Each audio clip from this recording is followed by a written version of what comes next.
Shanti, you are no stranger to big problems. In a previous life, you dealt with network failures at some of this region's biggest telcos. More recently, you have been grappling with the merger of two universities to create Adelaide University. For you, what is the role of the General Counsel in these big moments? What is the role? The role is to, first of all, to be steady. The thing about the Adelaide University merger was I fundamentally believed in the merger. I believed in this bold vision of creating an institution that would lift South Australia both economically and in that innovation space. So I bought the marketing, and I'm just going to warn you now, there's going to be a lot of Jerry Maguire references. Okay. But the Adelaide University merger had me at hello. So in terms of the General Counsel's role... Who's Renee Zellweger here? Yeah, not sure. Come back to you on that. Okay. But in terms of the General Counsel's role, I think it was delivering on that vision for the legal team. And for the merger, the unusual thing about Adelaide was I walked into this legal team not knowing anyone. I hadn't gone to school with them. They weren't friends of friends. They didn't know my mother or my sister, and they know everybody in Adelaide. So I had a moment where it was both lonely and liberating. And the liberating part was how many General Counsels get to start to think about this new function that's befitting of this new wonderful institution. So the role of the General Counsel was to think deeply and slowly about how this function should run with that university ambition and vision behind it. And then how do you implement it in a time where people, quite understandably, are under a sustained period of stress. And when you are under that sustained period, you just tend to fall back into your own ways, you know. What does a legal team do? How do we assess risk? How do we go forward? So really my role was being able to show them that there is an opportunity to do things differently at that time. Cool. I mean, I feel like the opportunity to work on strategy. Yeah. As opposed to just being stuck in the weeds, doing the work that can consume us. Yeah. I feel like in our world, running a company, we talk about the difference between working in the business and working on the business. That's right. And you've had an opportunity here to work on the legal function, Absolutely. to build it from the ground up. Absolutely. Which is an incredible opportunity, and one that, at least in our experience, you have wrapped your arms around. You have described the modern in-house role as 6 jobs in one. I don't know if you remember this, but you said I first did. responder, problem solver, project manager, counsellor, risk manager, change manager. That's a lot of jobs in one. Given that reality, how do you think about what the people in your team should be doing and maybe what they shouldn't? So there's a job that I haven't, or a role that I haven't put in that bucket of 6. And the role that we shouldn't be doing is being traffic director. Okay. And invariably we are traffic directors. We sort of make a rod for our own back because we are enormously... I'm picturing you right now in the middle of a busy intersection with a whistle. No, with the lollipop. Oh, interesting. Yeah. Got it. Yeah, with the stick and the lollipop. Cool. So it's because I think we're always responsive.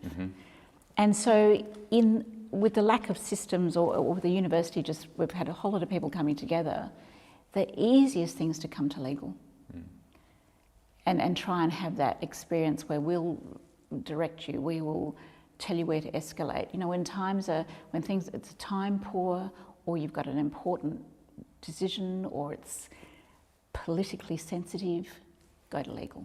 Got it. Can we use a football analogy here? The hospital hand pass. Oh, absolutely. That's us. Yeah. That's us. Got it. And that's what you shouldn't be doing. And that's what we shouldn't be doing.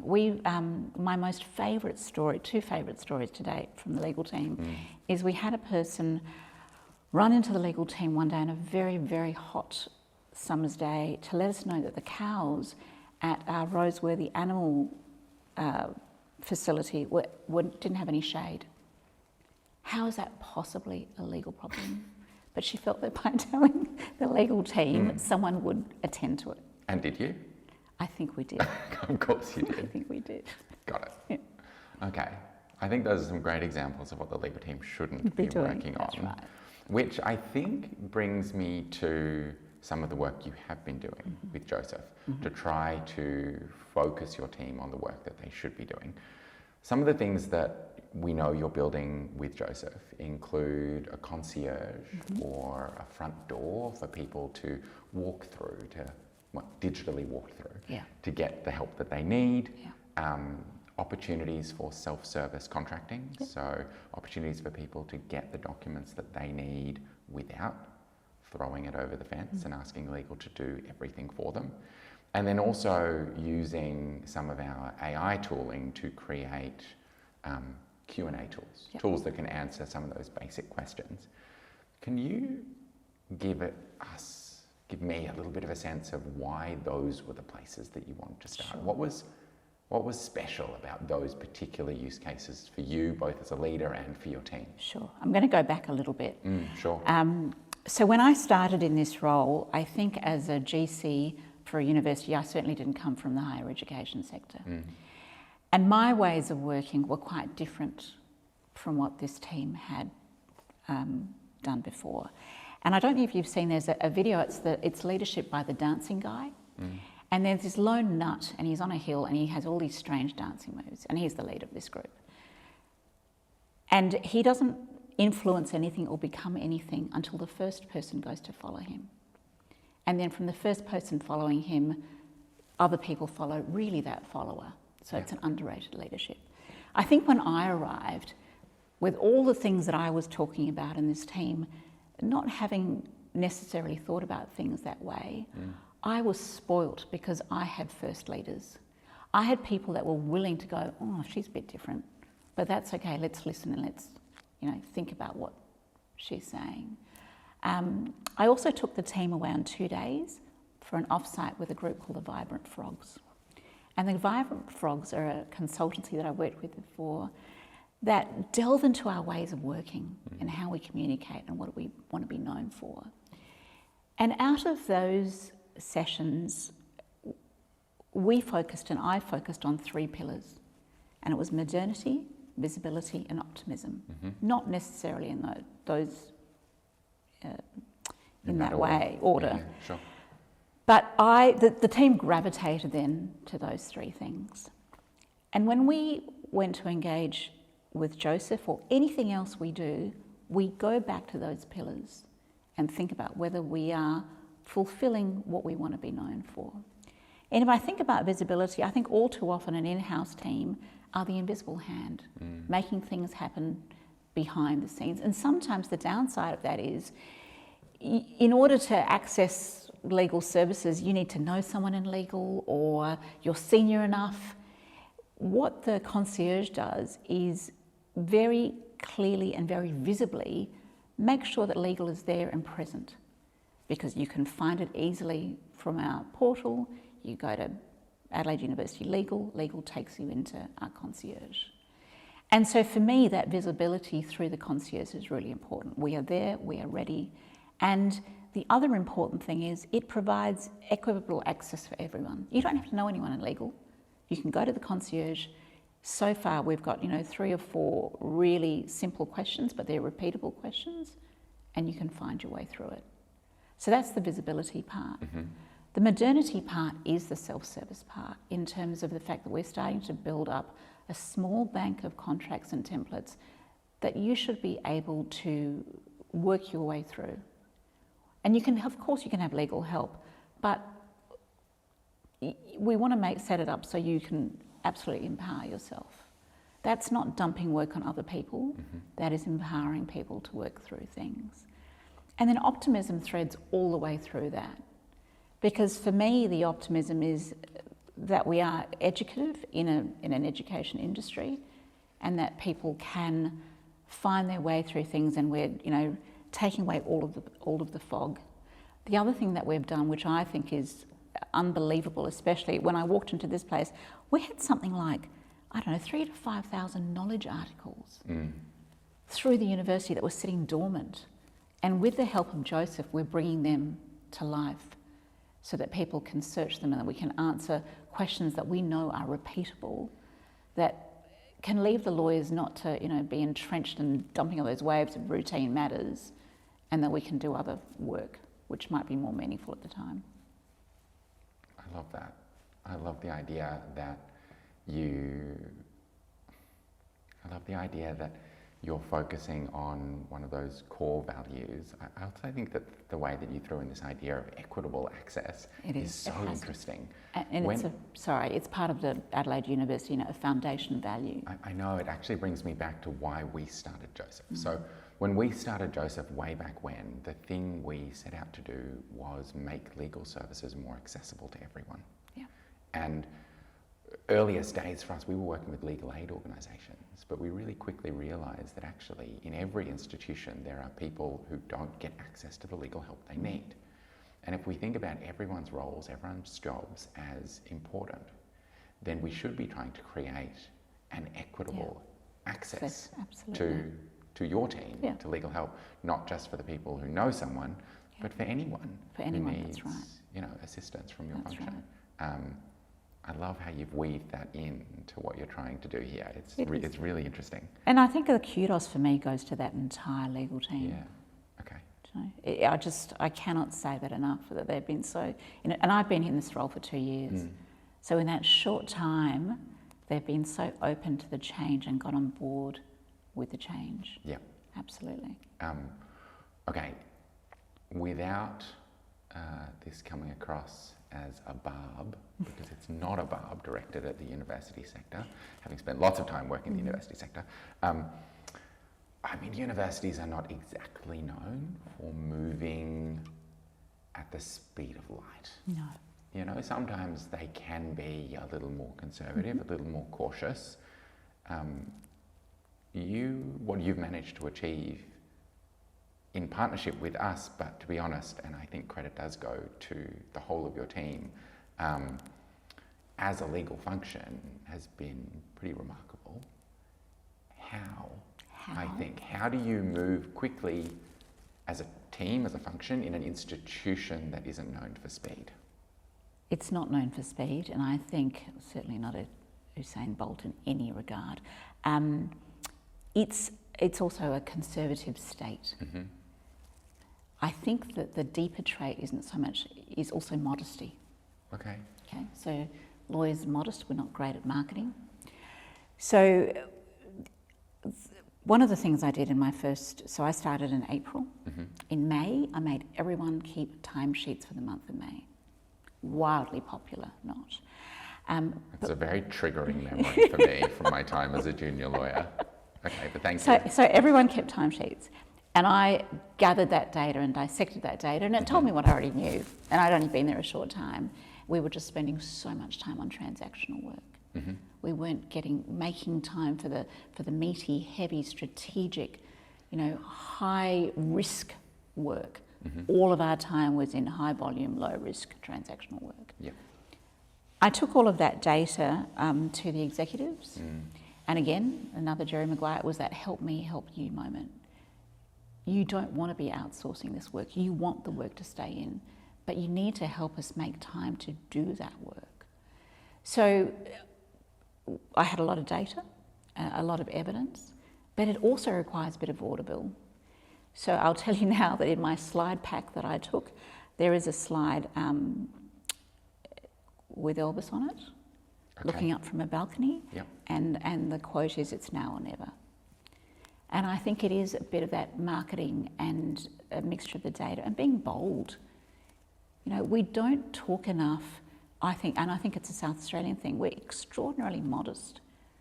We do great work here, but we just don't feel confident or something to be showy and shiny about it. And so in order to cut through all of that, you used hard proof. Absolutely, hard proof. Yeah. And hard-proof and a bit of vaudeville. Yeah, you took the lawyerly approach mixed in with some vaudeville. Yes. All right, so we're really covering the field here because I feel like we've gone from Jerry Maguire to traffic cops to Elvis. But somehow we are going to bring this back to the excellent work that you and your team are doing.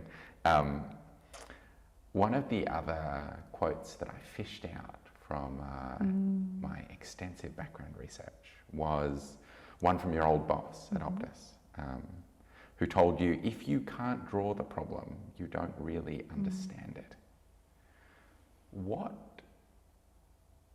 does that mean to you when you're thinking about transformation? Because I feel like transformation projects are notoriously complex. They're notoriously difficult to understand. The hard part is often not, the transformation itself, but bringing people along for the ride, the change management, the stakeholder engagement,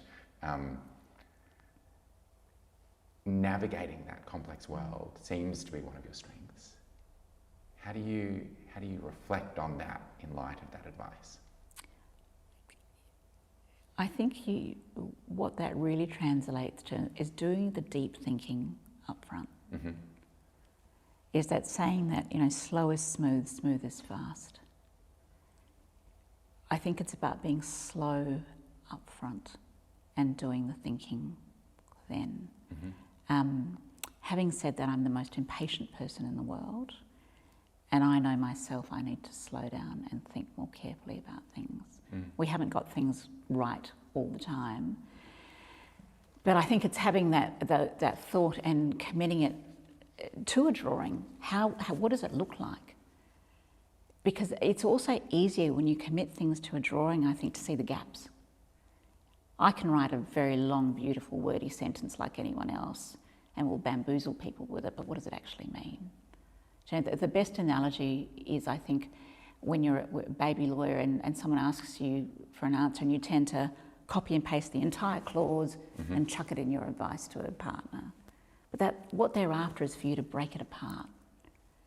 So I think the drawing is a discipline to try and not hide weaknesses, if you like. Yeah. What I'm trying to encourage our team to do now is when we give advice is to think about trying to draw it visually. We have a lot of high, stressful, tense situations on campus, and what I've done with trying to instruct security or anybody else is to do a tree. If this, then that, what are you going to do next? And try and really draw it out in that visual sort of way, because it's just easier to digest. And it doesn't mislead people in sentences or things that may not be very relevant. Which aligns so well with the process mapping work that we do on our platform, that we did together. That was such a core part of the success of our work together so far, really was doing that work up front. And it was deep work. It was deep work. It was analysis, synthesis, gathering so much data and trying to draw out some of those insights that allowed us to know what to build, how to build it, and where we needed to put it so that it would actually be used. It was interesting hearing you talk just then, reminded me of that quote attributed to Mark Twain, that I'm sorry I didn't have time to write you a shorter letter. That's right. That's exactly right. Yeah, it sounds a bit like that. It takes time. It takes time. But if you get it right, that upfront investment pays off. Okay. We are nearly there. You've been very generous with your time. But before I go, I am going to fire some quick, rapid-fire questions at you. You can't think for too long. You need to use that impatience to answer the questions as quickly as possible. Modernity, visibility, optimism. Pick your favourite one. Optimism. Have to choose one. Oh wow, that was too quick. No one will ask why, but I'm not allowed to get distracted. How would you describe an in-house lawyer's job in one sentence? Oh gosh. It's so many roles, I can't describe it. So many roles, done, one sentence. Most tech rollouts fail because? Because the change management's undercooked. Change management undercooked, love it. Nancy, in 3 words. A change agent. A change agent, love it. Josef, in 3 words. A partner. 2 words. Only 2 words, but the 2 best words. True or false, you are a control freak? False. False. Well, so temptation. there's work and then there's home. Okay, got it. Which ones? Well, I actually don't want to know. Seriously, though, do you think that control matters as much as lawyers think it does? I don't think control matters. I think trust matters. I love that. I think of control. I also think control is the kind of flip side of trust. And if you've got trust built in the right way, then don't need control. You don't need as much control. What is automation heaven to you? Automation heaven is making sure that there's work that gets done that we don't have to have any oversight of. And again, it goes to trust. Yeah. True self-service. Yeah. Who is the hardest stakeholder? Don't have to name names. Hardest stakeholder to get on board in a tech rollout? The person that owns the budget. Interesting. Because of proving ROI? ROI, exactly. Some of this data is really hard to measure. That's why you need the vaudeville. You do. You need to tell the story. Tell the story. Got it. All right. And you have to choose one.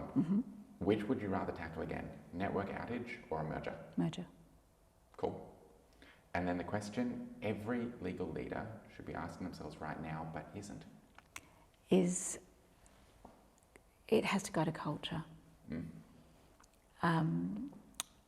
It has to go to culture, and that temptation at the moment for every legal leader to go to AI because it's just so efficient and it outsources, right? And it's shiny and new. And it's shiny and new. But if you surrender to that temptation, my concern is you're not going to have, you will be deaf to people raising problems and that healthy tension and discussion. So I think that, to me, is the most important thing at the moment. I agree. And can I just say that I think that one of the best parts about working with Adelaide University for us at Josef has been the cultural alignment between our two organisations. I think the way that we approach things is really similar in some really interesting ways. The things that we value are often the same. Has that, I mean, I'm sort of speaking out of turn here. Has that been your experience too? It has and I think where is that alignment for you? So if I can just take a step back, we spoke to 12 or so vendors around the world. So when I was wanting to push just doing things better or more efficiently, it was a thought bubble and it was to explore. Sure. So Josef was a delight in that it was the same culture, and it was talking to us about doing things in small bite steps, as well as the differentiator for us, I think, was your appreciation of our absolute merger fatigue. And you weren't going to make us have a workshop with 100 people in. And you were willing to work at our pace and in an environment that was already stressed. And you were willing to acknowledge those constraints and how you would have to change your ways of working to work within those constraints. So I think for us that was the biggest differentiator, and that goes to culture, sure. Well, I love to hear it. Shanti, what's the one thing that legal leaders should be thinking about in terms of AI right now? I think AI is a bright, shiny tool. And it's very tempting just because of how efficient it can be to outsource the thinking. And I think that's what we have to resist, notwithstanding that efficiency is such a great attraction, because ultimately it's people, I think, that raise problems. It's people that can see where things are going wrong. And if you do outsource more than you should to the AI, you can end up with an industrial scale, type problem, because you haven't let people raise those issues or raise where things are gaps or falling down. I mean, I think that that's reflected in the way that we think about the products we're building. We don't want our customers to build tools that fully outsource the thinking work. We want our tools to do the steps in the process that they are designed to do, so that humans can intervene at the exact right point and do the exact type of work that they should be doing.